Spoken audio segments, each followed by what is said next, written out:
ब्रह्मलोक में ब्रह्मा जी ने एक सभा का आयोजन किया।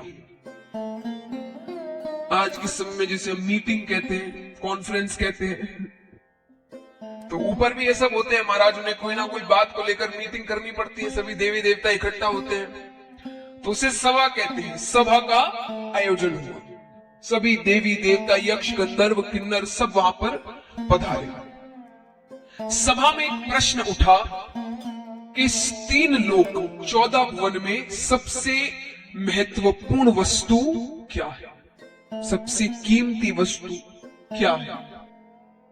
सब अपना अपना मत देते हैं। किसी ने कहा सोना, स्वर्ण, किसी ने कहा हीरा, किसी ने चांदी, किसी ने कुछ, सबने अपनी अपनी राय दी। वहां ऋषिगण भी बैठे थे। ऋषिगणों ने कहा नहीं, ये सारी चीजें तो बहुतों के पास मिलेगी, यहां भी कितने ऐसे होंगे जिनके पास स्वर्ण इत्यादि होगा ही, है कि नहीं। सोना चांदी थोड़ा बहुत तो होता ही है, और आज नहीं तो कल हो जाएगा, या आज नहीं पहले था। ये ऐसी चीजें जो कभी ना कभी हर किसी के पास मिल ही जाएगी हमें, तो ये इतनी महत्वपूर्ण वस्तु नहीं है। तो देवी देवताओं ने पूछा, आप ही बताइए सबसे महत्वपूर्ण वस्तु क्या है। तो ऋषिगणों ने कहा, अगर सबसे महत्वपूर्ण वस्तु कुछ है तो वो है प्रेम। ये हर किसी के पास नहीं मिलती। क्यों नहीं मिलती? सब कहेंगे भाई हम तो कई जनों से प्रेम करते हैं, हमारा परिवार है, रिश्तेदार है, मित्र है। वो असली प्रेम नहीं है, सच्चा प्रेम नहीं है, स्वार्थ का प्रेम है। उनसे हमारा स्वार्थ है। मान लीजिए वो हमारे अपने हैं, इसलिए प्यार है। प्रेम हमारे अंदर है, हमारे स्वार्थ में है। मान लीजिए जैसे धन है, हमारे 500 रुपए भी चोरी हो जाए, बहुत दुख होता है कि नहीं। किसी के 500 रुपए, 1000 रुपए अगर चोरी हो जाए, आपको बड़ा दुख होगा। अब वही मान लीजिए पड़ोसी के 50,000 चोरी हो जाए, आपको दुख होगा। क्यों? प्रेम तो प्रेम होता है। अगर धन से प्रेम है तो उस धन से भी प्रेम होना चाहिए। स्वार्थ का प्रेम है, हमारा स्वार्थ है उसमें। तो सच्चा प्रेम जल्दी से किसी के पास नहीं मिलता, स्वार्थ का प्रेम होता है। तो देवी देवताओं ने पूछा, तो ये वस्तु किसके पास मिलेगी? कोई एक ऐसा जिसके पास हो। तो कई जन बैठे थे। किसी ने कहा कि भाई हो ना हो, ब्रह्मा जी और ब्रह्माणी के पास तो जरूर होगी, भाई वो रचना का कार्य करते, दुनिया उन्होंने बनाई है।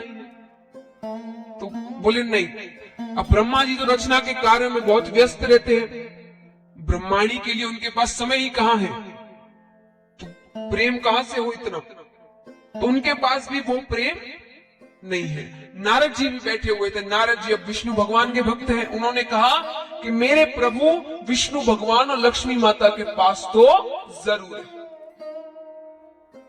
ऋषिगणों ने कहा नहीं, वहां भी उतना प्रेम नहीं। क्यों नहीं? क्योंकि अगर प्रेम की पराकाष्ठा होती तो समय न समय देखकर विष्णु भगवान भक्तों के पीछे नहीं जाते। मध्य रात्रि में गजेंद्र ने पुकारा, पैदल भाग गए, लक्ष्मी जी को छोड़कर चले गए। अरे प्रेम होता उनके साथ जाते, उन्हें लेकर जाते, पर नहीं, समय न समय देखकर भक्तों के पीछे दौड़ते हैं। वहां भी वो प्रेम नहीं है। तो सबने कहा, आप ही बताइए किसके पास है। बोले अगर प्रेम की पराकाष्ठा कहीं है तो वो शंकर भगवान और पार्वती माता के पास है।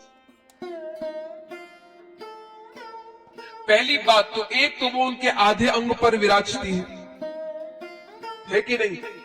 और महादेव जी ज्यादा से ज्यादा समय पार्वती जी के साथ बिताते, वो कैलाश पर्वत छोड़कर जाते ही नहीं।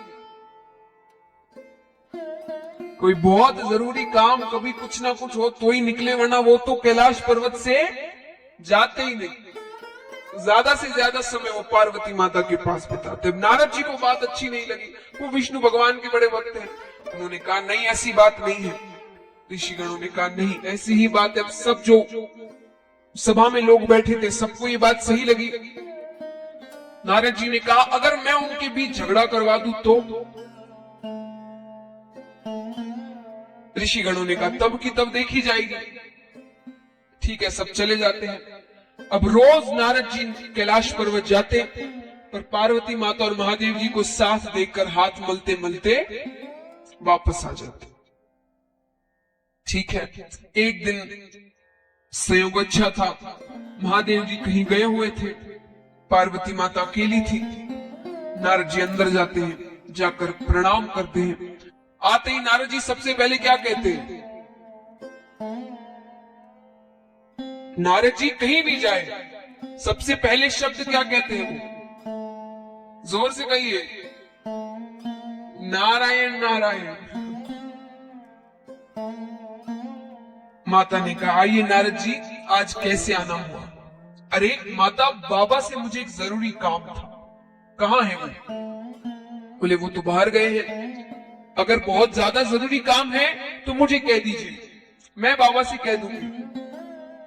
नारद जी ने कहा माता थोड़ी व्यक्तिगत बात थी। व्यक्तिगत माने पर्सनल, थोड़ी पर्सनल बात थी। माता ने कहा आपके बाबा और मेरे बीच कोई पर्सनल बात नहीं रहती, वो सब मुझे बताते हैं। नारद जी ने कहा मैं नहीं मानता। पुरुष कोई ना कोई बात तो स्त्री से छुपाता ही है। घर जाके सबकी ही बात है, वो कोई भी हो, चाहे वो भगवान हो साधारण सा मनुष्य हो, पुरुष कोई ना कोई बात स्त्री से जरूर छुपाता है।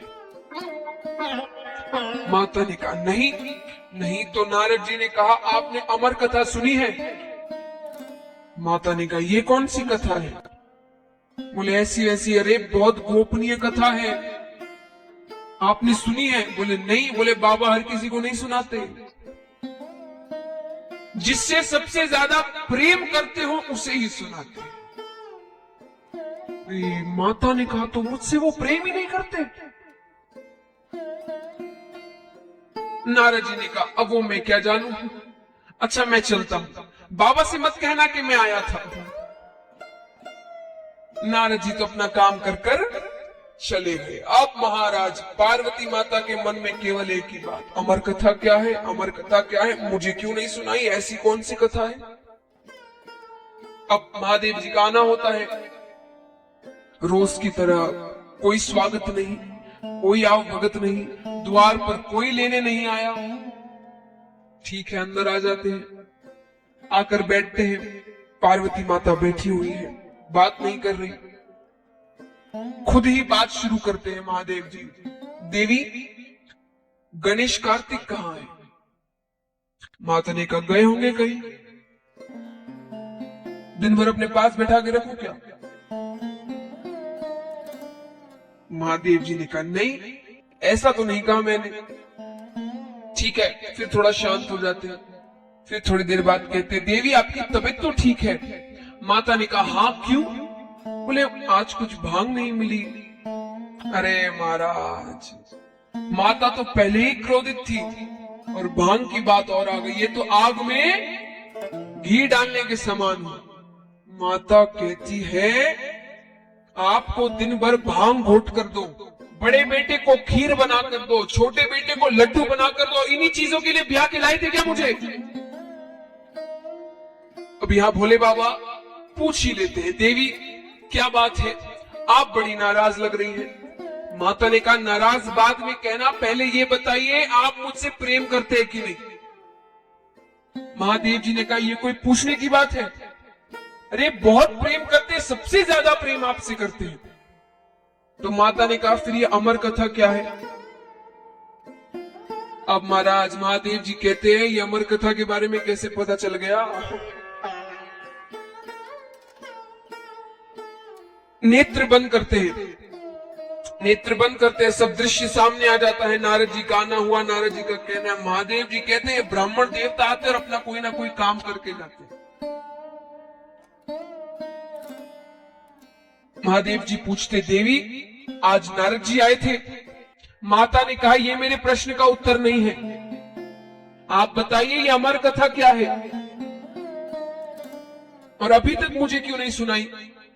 महादेव जी ने कहा देखिए देवी, ये बहुत ही गोपनीय कथा है, हर किसी को नहीं सुना सकते, और मैं आपको सुना देता, जरूर सुनाता, लेकिन आप महिलाओं में एक बड़ी बुरी आदत होती है। देखिए मैं नहीं कह रही, महादेव जी कह रहे हैं, हाँ मुझे मत कहना बाद में, ये महादेव जी कह रहे हैं कि आप महिलाओं में एक बहुत बुरी आदत होती है। माता ने कहा कौन सी आदत? बोले आप कोई बात पेट में नहीं रख सकते। जहां चार महिलाएं मिली नहीं कि सारी बातें बाहर, और ये इतनी गोपनीय कथा है, ये हर किसी को नहीं सुना सकते। माता ने कहा मैं वादा करती हूं मैं किसी को नहीं बताऊंगा, आप मुझे ये कथा सुनाइए। महादेव जी ने कहा ठीक है सुनाते हैं। अब कैलाश पर्वत की एक ऊंची शिला पर जाते हैं, कल्पतरु वृक्ष के नीचे बैठ जाते हैं। महादेव जी कथा आरंभ करने वाले हैं, पर आरंभ करने से पहले महादेव जी पहली ताली बजाते हैं। मैंने कहा पहली ताली, आपने वो तालियों की बौछार लगा दी। एक ताली, उन्होंने पहली ताली बजाई।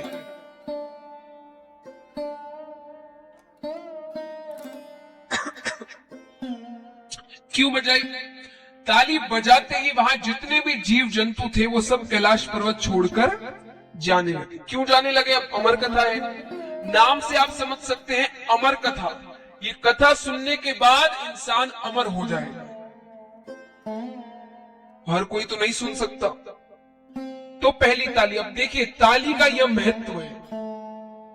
हम कई बार कथाओं में जाते हैं, कीर्तनों में जाते हैं, तो जो महाराज जी होते हैं या जो गायक वहां गा रहे होते हैं वो आपसे ताली बजाने को बहुत कहते हैं, है कि नहीं? और आप जितने जो भक्त हैं महाराज, आप सब तो ज्यादा कथाएं सुनते हैं, कीर्तनों में जाते हैं, कोटा के भक्त, कोटा के आसपास के भक्त, यहाँ इतनी कथाएं होती हैं, इतने सत्संग होते हैं, इतने कीर्तन होते हैं, तो आप, मैं तो मानती हूं कि आप तो हर दिन ही कोई ना कोई कीर्तन में जाते होंगे। तो आपको वो जो गायक होते हैं महाराज जी, वो ताली बजाने को कहते हैं। कई बार कुछ जन तो बजाते हैं तालियां, कई झुंझला जाते हैं कि भाई बार बार क्या ताली बजाना, सुन रहे ना भजन।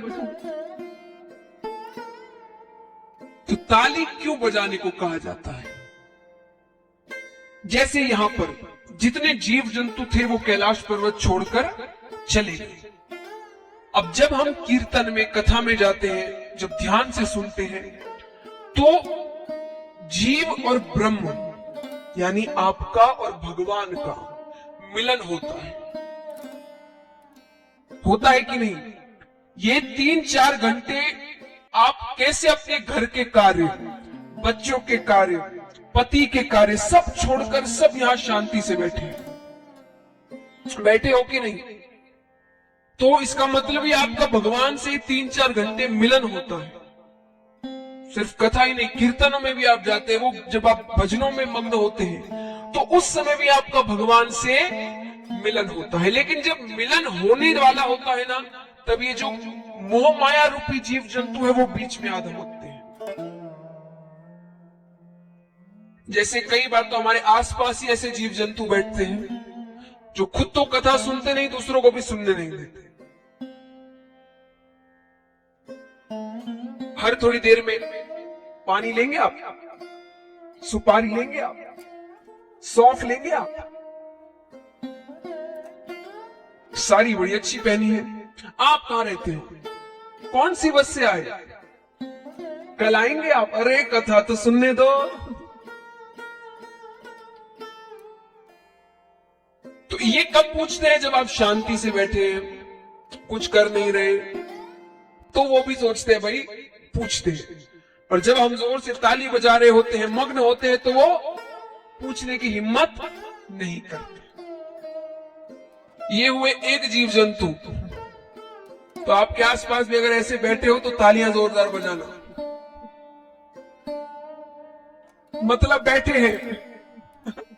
अब सब अपने आसपास वालों को देख रहे हैं कि भाई मैंने तो एक बार भी तुमसे कुछ नहीं पूछा।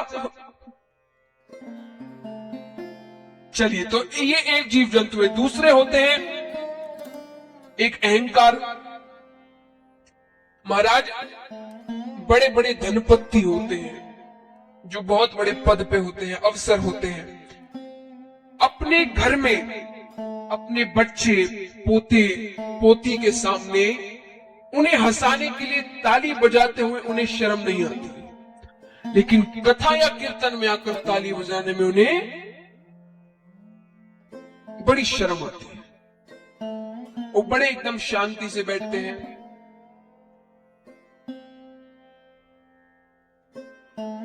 ये अहंकार रूपी जीव जंतु।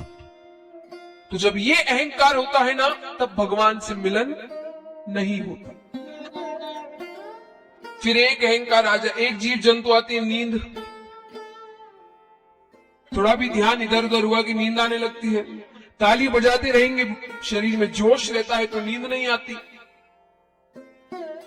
तो ये सारे मोह माया रूपी जीव जंतु है। तो ताली बजाने से ये भी हमें छोड़कर चले जाते हैं। पहली ताली बजाई, जीव जंतु चले गए। दूसरी ताली बजाई तो महादेव जी का त्रिशूल वो 3 बार परिक्रमा कर आ गया कि कोई छिपकर तो नहीं बैठा। तीसरी ताली बजाई तो मंद मंद सुगंधित हवाएं बहने लगी, भक्ति का वातावरण हो गया। अब कथा आरंभ कर रहे हैं, पर महादेव जी कहते हैं, जैसे मैंने कहा कि जो तीसरा जीव जंतु होता है, महादेव जी ने कहा, देवी इस कथा में निद्रा रानी भक्त की परीक्षा लेने के लिए आती है। निद्रा रानी यानी नींद, परीक्षा लेने के लिए। कैसी परीक्षा कि अगर थोड़ा भी ध्यान इधर उधर हुआ, जब तक आप ध्यान से कथा सुन रहे हैं तब तो आपको बड़ा आनंद आएगा, सब समझ में आएगा, सारी बातें समझ में आएगी। जहां ध्यान इधर उधर हुआ के निद्रा रानी अपनी गोद में ले लेती है। तो आप ध्यान से सुनना, साथ ही साथ आप मुझे बीच बीच में हम स्वामी कहते रहना, मुझे पता रहेगा कि आप जग रही है। माता ने कहा ठीक है, कथा आरंभ होती है। अब यहाँ कथा आरंभ हुई, वहां पर पेड़ के ऊपर एक सूबे का अंडा पड़ा हुआ था। सुबह तो चला गया, ताली बजने से जीव जंतु भाग गए। वो अंडा रखा हुआ था, उसी समय वो अंडा फूट गया। उसमें से एक शूक बालक ने जन्म लिया। अब वो भी बैठा बैठा कथा सुन रहा है। यहाँ कथा करते करते करते करते करते महादेव जी भक्ति में लीन हो जाते हैं, नेत्र बंद कर लेते हैं। यहाँ महादेव जी के नेत्र बंद होते हैं भक्ति में, वहां पार्वती जी के नेत्र बंद होते हैं नींद में। अब थोड़ी देर तक तो पार्वती जी हम स्वामी कर रही थी। अब तोते की सुवा यानी तोता, तोते की एक खासियत होती है, वो कोई शब्द अगर बार बार सुन ले तो उसे दोहराने लगता है। तो माता को उसने बार बार हम स्वामी कहते हुए सुना। यहाँ माता तो नींद में चली गई, वो शुक बालक कहने लगा हम स्वामी। अब ये देखिए, ये भक्ति की चरम सीमा है। महादेव जी को उस शुक बालक की आवाज पार्वती माता की आवाज लग रही है, वो भक्ति में लीन है। पर कोई प्रसंगवश नेत्र खोलते हैं और पूछते हैं, देवी आपने क्या समझा? देवी तो नींद में है। महादेव जी ने उठाते हैं, कहते हैं कर दी ना गड़बड़। माता ने कहा मुझे क्षमा कर दीजिए। अच्छा आप फिर से सुनाइए, अब मैं नहीं सोऊंगा। महादेव जी ने कहा सुना तो दूं, पर अगर आप सो रही थी तो इतनी देर से हम स्वामी कौन कह रहा था? इधर उधर देखते हैं, नजर ऊपर पड़ती है तो छोटा सा शुक बालक बैठा हुआ है। अब तो महादेव जी क्रोध में त्रिशूल लेकर आगे आगे शुक बालक, पीछे पीछे महादेव जी, उसे मारने के लिए 3 लोग 14 भुवन घूम लेता है, कोई सहायता नहीं कर रहा। महादेव जी से कौन बैर लेवे? अब जब दैत्यों से संकट हो तो देवताओं के पास जाते हैं, पर देवताओं से ही संकट हो तो किसके पास जाए? तो ब्राह्मण देवता के पास जाते। शुक बालक पृथ्वी पर आता है, और वेदव्यास जी के घर में वेदव्यास जी के धर्म पत्नी के मुख से उनके गर्भ में प्रवेश कर जाना। महादेव जी क्रोध में आते हैं वेदव्यास जी के पास। वेदव्यास जी ने कहा, प्रभु एक तो पहली बार मुझे दर्शन दिया, वो भी इतने क्रोध में। महादेव जी ने कहा, आपके घर में मेरे यहां से एक चोर चोरी कर आया है। चोरी कर आया है? अरे आप तो बिना बोले ही सबको सब कुछ दे देते हो, आपके यहां कोई क्या चोरी करेगा? और आप जहां रहते हो वहां चोरी करने के लिए है क्या? भांग, धतूरा? अरे तो खाने की वस्तु चुराई हो तो उसके लिए इतना क्रोध? महादेव जी ने कहा, नहीं, उसने मेरी अमर कथा चोरी से सुनी, मैं उसे मृत्यु दंड देकर रहूंगा। वेदव्यास जी ने कहा, महाराज आप बिल्कुल अपनी नाम की तरह है, भोले भंडारी। महादेव जी ने कहा, क्यों? बोले क्योंकि अगर उसने अमर कथा सुन ली है वो तो अमर हो चुका, आप उसे मार ही नहीं सकते। और मान लीजिए आप सर्वशक्तिमान है, महाकाल है, आपने उसे मार दिया तो वो अमर कथा झूठी हो गई। क्रोध में भगवान के सोचने समझने की भी शक्ति खत्म हो जाती है। हम तो क्या कर बैठे। पर महाराज ये बात बहुत कहते हैं ना, कहने के लिए कहा जाता है कि क्रोध नहीं करना चाहिए, क्रोध नहीं करना चाहिए। गलत बात है, क्रोध तो आ ही जाता है, वो हाथ में नहीं, क्रोध आ ही जाता है। लेकिन हाँ ये कर सकते हैं कि जब क्रोध आए तो ऐसा क्या करें कि क्रोध तुरंत चला जाए, जिससे हमारे हाथों कोई गलती ना हो। बहुत ही अच्छा तरीका है, काम भी करता है, लेकिन पर जैसे कहूं अगर वैसे करोगे तो ही काम करेगा। तरीका मेरा नहीं है। आप कहोगे भाई छोटी सी बच्ची, इसे क्या पता, इसने कहा दुनिया देखी हो। लोग कैसे परेशान करते हैं, कितना क्रोध आता है। मैं नहीं कह रही, ये बड़े बड़े संत कहते हैं। जब क्रोध आए राधा नाम का उच्चारण करना चाहिए। किस नाम का? कैसे कहना चाहिए? एक दो बार नहीं, राधे राधे राधे राधे राधे राधे राधे, जब तक क्रोध चला ना जाए। अब ये बताइए, मन में कहना चाहिए। क्रोध कब आता है? जब सामने कोई खड़ा है, झगड़ा हो रहा है, वो कुछ कह रहा है, उसके सामने कहने लग जाओ राधे राधे राधे राधे राधे राधे राधे राधे राधे राधे राधे राधे राधे राधे राधे राधे राधे राधे। अब इससे दो चीजें होंगी, एक तो आपका क्रोध जाएगा, पक्का जाएगा। दूसरा, जिसने क्रोध दिलाया है उसे क्रोध आ जाएगा। क्यों? अरे इसे तो मेरी किसी बात का फर्क ही नहीं पड़ रहा। जब भी क्रोध आए और आपको लगे कि भाई अब तो कुछ हो जाएगा मेरे हाथों, तो बस जोर जोर से कहने लग जाना राधे राधे राधे राधे राधे राधे। क्या कहोगे? आप कहकर दिखाओ, पता तो चले आप कर पाओगे कि नहीं।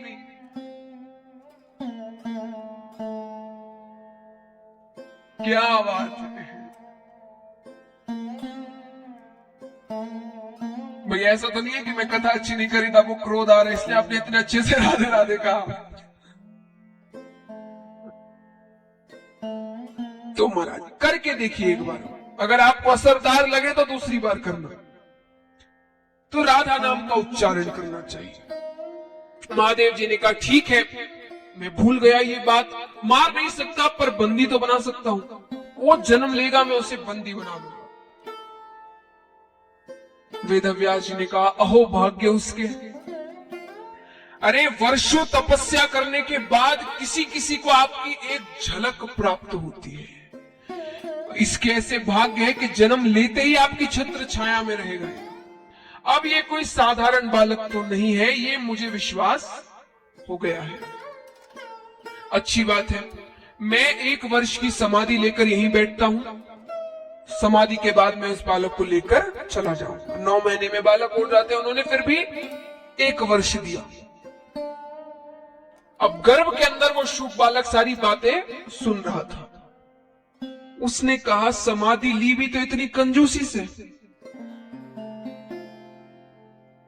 अरे 1 वर्ष की समाधि, 16 वर्ष की समाधि तो मैं लेकर बैठता हूं, और गर्भ के अंदर उस शुक बालक ने 16 वर्षों की समाधि।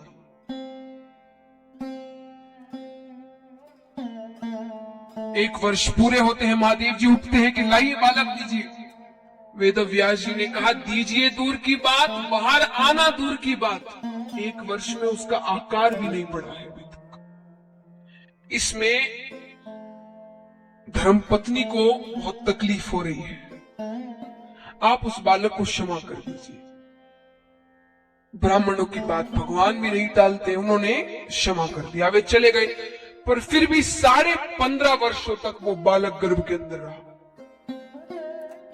पर 15.5 वर्षों बाद जो कठोर तपस्या वो अंदर कर रहा था, उसके कारण वायुमंडल शून्य होने लगा, हाहाकार मचने लगा।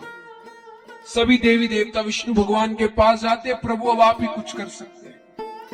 ठाकुर जी नीचे आते, गर्भ के बाहर से उससे बातें कर रहे हैं। अरे बाहर आओ, ये दुनिया बहुत सुंदर है, एक बार बाहर आकर देखो तो सही। शुक बालक ने कहा, पता है सुंदर है, इसीलिए बाहर नहीं आना है। ये दुनिया इतनी सुंदर है कि यहां आकर लोग आपको भूल जाते हैं। ठाकुर जी ने कहा, तुम्हारे कारण वेद व्यास जी की धर्म पत्नी ब्रह्माणी को तकलीफ हो रही है। ठीक है, आ जाऊंगा बाहर, लेकिन एक शर्त है, आप अपनी मोह माया रोक दे। ठाकुर जी ने कहा, मोह माया थोड़ी रुक सकती है। तो बोले, तो मैं अंदर ही ठीक हूं। ठाकुर जी ने कहा, ठीक है, मैं एक क्षण में जितना समय होता है, उसका जो 100वां हिस्सा होगा, उतने समय के लिए मैं अपनी मोह माया रोक दूंगा। उसने कहा, ठीक है। शुक बालक ने, पर मैं जब कहूं तभी रोकिएगा। अब गर्भ के अंदर उसने तैयारी कर ली बाहर निकलने की। यहां पर वो ठाकुर जी से कहता है कि मोह माया रोके, और मोह माया रोकते ही गर्भ से साक्षात श्री सुखदेव मुनि महाराज प्रकट होते। बोलिए सुखदेव मुनि महाराज की। इस प्रकार महाराज श्री सुखदेव जी महाराज का जन्म होता है। ये उनके अवतार की कथा है।